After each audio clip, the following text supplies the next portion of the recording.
हम लोग आ चुके हैं डे 3 में। आज हम लोग सीखने वाले बेसिक्स ऑफ शेडिंग। इसमें आपको लाइट टोन, मिड टोन और डार्क टोन तीनों चीजों के बारे में आपको बताने वाला हूँ। ये एक एग्जांपल है जो कि हम लोग के आउटलाइन बनाते हैं, आउटलाइन में हल्की सी शेडिंग की है और इसके बाद में बताने वाला हूँ कि ये फाइनल शेडिंग के बाद ये आउटपुट कैसा दिखेगा। ये आपको हो गई आउटलाइन।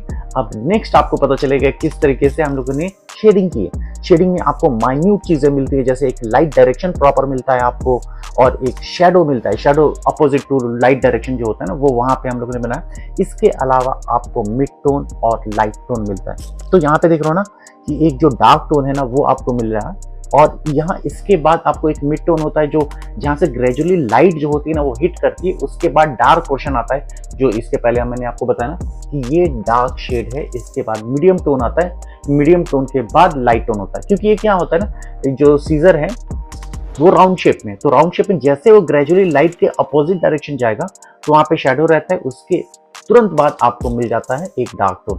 ये मिल गया आपको लाइट टोन। लाइट टोन में क्या होता है ना कि ये एक मेटल ऑब्जेक्ट है। मेटल ऑब्जेक्ट जब भी हम बनाते हैं ना तो उसमें आपको शाइन ज्यादा रहता है। जैसे आप यहाँ पे देख रहे हो तो आपको हाईलाइट भी मिलेगा यहाँ पे।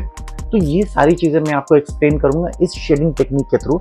जैसे पेंसिल को हम लोगों ने बिल्कुल ही हार्ड रखा है, जहाँ पे हम लोग हार्ड प्रेस करके हम रन करते हैं ना पेपर पे तो वो एकदम डार्क टोन होता है। जैसे जैसे उसको रिलीज करते जाते हैं ना उसका प्रेशर, तो वो एकदम लाइट होता जाता है। जैसे आप देख रहे हो कि एक डार्क टोन हो गया, एक मीडियम टोन हो गया और एक लाइट टोन हो गया। ये सारी शेडिंग जो होती है ना ये कंप्लीट इस पे ही बेस होती है। अब शेडिंग कैसे करें, अभी देखो ये एक लाइन है। लाइन में ना कोई भी प्रेशर नहीं है, एक कांस्टेंट प्रेशर है। लेकिन हमें क्या करना है, डार्क टोन, मीडियम टोन और लाइट टोन तीनों। अभी कैसे मैंने एक्सटेंड किया इसको, देखो डार्क प्रेशर दिया मैंने तो वहां पे डार्क है और जैसे जैसे मैं रिलीज कर रहा हूँ वो लाइट होता जा रहा है। तो यही जो शेडिंग टेक्निक है ना आपको करनी है और इसकी प्रैक्टिस सबसे ज्यादा करना है। ये जो प्रैक्टिस है ना सबसे ज्यादा इसलिए करनी है कि आपका हैंड का बैलेंस, ग्रिप, हर चीजें बहुत परफेक्ट होंगी और कहीं से भी ना जो भी आप शेडिंग कर रहे हो तो गैप नहीं आना चाहिए। अब जैसा आपने कर लिया लेफ्ट टू राइट, वैसे ही राइट टू लेफ्ट लेके जाना है। और ये अभी आपको पता चल जाएगा ना कि ये करने में कितना मजा आता है। और मजा के साथ साथ ना आपको एक मेटल इफेक्ट जो है ना इस ट्यूटोरियल के थ्रू मैं आपको बता दूंगा। तो अब देखो अप्स और डाउन भी करना है, ऊपर से नीचे, नीचे से ऊपर, दोनों तरफ से प्रैक्टिस करनी है। लेकिन कंडीशन ये है ना कि आपको पेपर मूव नहीं करना है, आपको उसी पे ही करना है। अभी देख रहा हूँ कि आपको डार्क टोन, मीडियम टोन और लाइट टोन तीनों यहाँ पे मिल गई।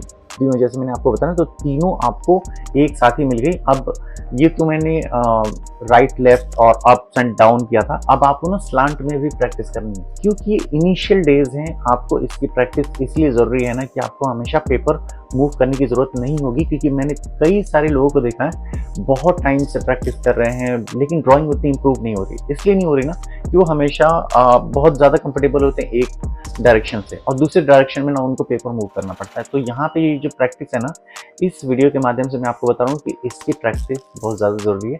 और मैंने अपनी शेडिंग इंप्रूव कैसे की पता है क्या, मैं जब खाली भी रहता था ना, अगर मैं स्टडी भी करता था ना तो कुछ इस तरीके का ही करता था। जैसे मुझे ना टॉर्पीडो होता है ना, कैसे बवंडर होता है, तो बवंडर में ऐसे ड्रॉ करता था। उससे ना मेरा बैलेंस बहुत अच्छा हुआ। ये देखो हर डायरेक्शन में करोगे ना, ऊपर से लेकर नीचे तक, ऊपर का पोर्शन होता है बहुत ज़्यादा चौड़ा होता है लेकिन जैसे जैसे नीचे की तरफ आता है ना तो कम होता जाता है और उसकी इंटेंसिटी भी कम होती जाती है। तो इसको right to left, left to right, हर डायरेक्शन में जैसे भी आप फ्री बैठे हो, कुछ भी कर रहे हो, पेपर है, पेंसिल है, पेन है, जो भी था ना उस सब में प्रैक्टिस करता था। आप लोग को भी इसकी प्रैक्टिस करनी चाहिए। ये एक कहते हैं ना कि एक मूल मंत्र होता है, तो ये मेरी तरफ से आप लोगों को एक मूल मंत्र है और इसकी ही प्रैक्टिस मैंने सबसे ज़्यादा की है। और फ्री जब भी टाइम होता है ना तो मैं डिपेंड करता है कि मेरे पास क्या है, हमेशा पेंसिल रहे ना रहे, कोई भी मेरे पास जैसे पेन भी हो ना उससे भी मैं प्रैक्टिस करता था। तो यहाँ पे आपको ना शेडो के बारे में पता चल गया, लाइट, मीडियम और डार्क टोन तीनों के बारे में पता चल गया। और इसके साथ साथ मैंने आपको बताया कि लाइट डायरेक्शन भी हम लोग आगे जानेंगे जिसके बारे में आपको डिटेल में बताऊंगा। जैसे आपने देखा ना कि लाइट हिट कर रही है एक सर्कल को और उसके अपोजिट डायरेक्शन में हम लोगों ने शेडो बनाया। इसके बाद आपको सबसे नीचे आपको बाउंस लाइट दिख जाएगा, उसके बाद डार्क टोन हो गया, उसके बाद मीडियम टोन हो गया, उसके बाद लाइट टोन हो गया।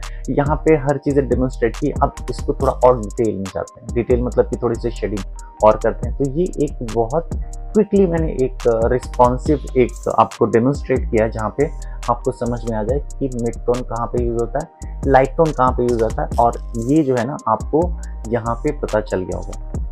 तो ये कुछ और इसमें आप डिटेल करने जाओगे तो उतना रियलिस्टिक आएगा। तो मैं आपको एक बहुत ही सिंपल तरीके से यहाँ पे आपको बता दिया। और ये जो मैं आपको ट्यूटोरियल बना रहा हूँ तो ये बहुत क्विक फॉर्मेट ट्यूटोरियल है।